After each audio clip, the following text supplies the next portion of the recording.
voices heard. He represents a lot of low-income residents in the state, and one of the real advocates for job creation, to come up and say a few words. Mark. Good morning, everyone, and thank you for coming to this event. My name is Mia Joy Bell. I am an active leader and member of Community Voices Heard in East Harlem, New York. I have been with CVH for 2.5 years. I am on the Welfare Workforce Campaign. Today I will be talking about the subsidized jobs program like transitional jobs, healthcare jobs, green jobs, career pathways, nurse-family partnership that the governor wants to cut. New York State is eligible for $1.2 billion of emergency contingency fund stimulus money because of how many poor people live here. Last year, Community Voices Heard was able to fight and win $45 million in stimulus money to be used to spread transitional jobs all across the state. Why is Governor Patterson cutting these jobs that are truly a blessing for ourselves and our communities?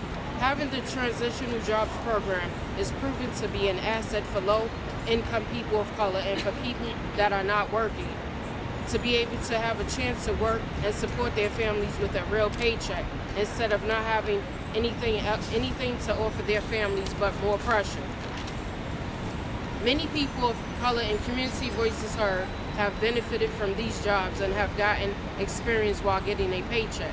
Transitional jobs have been working in New York City since 2001. If the city does not receive the money through the state, they are planning to cut 750 transitional jobs from the parks budget and have already started to lay people off. Transitional jobs work for myself and for people like me all over this great state. The unemployment rate in the Bronx where I live is very high for people of color, and transitional jobs help get people back to work. The governor also wants to cut the cash grant assistance. Last year, for the first time in 20 years, people on cash assistance received an increase which was paid for with stimulus money. This money is so necessary because you cannot buy diapers, toothpaste, laundry detergent with food stamps. Thank you, legislators, for putting this in your budget.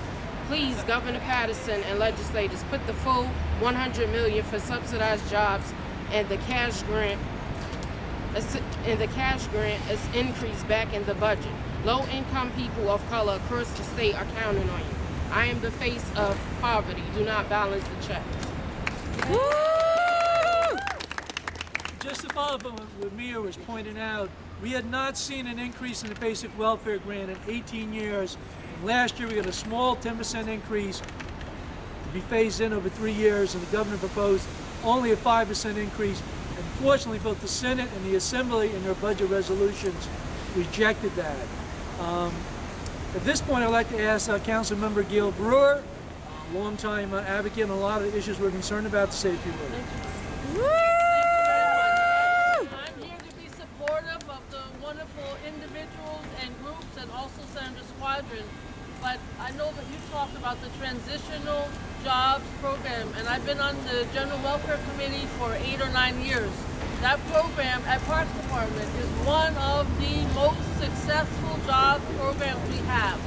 Finally, Human Resources Administration this year started a similar program just when the budget is being cut. And so the fact of the matter is we are desperate to use the stimulus money effectively for a program that actually works, and it won't happen without the stimulus money. That's why I'm here.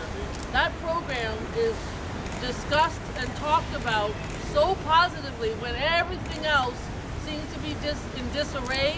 We go back to why can't we have more programs like the Parks Transitional Program.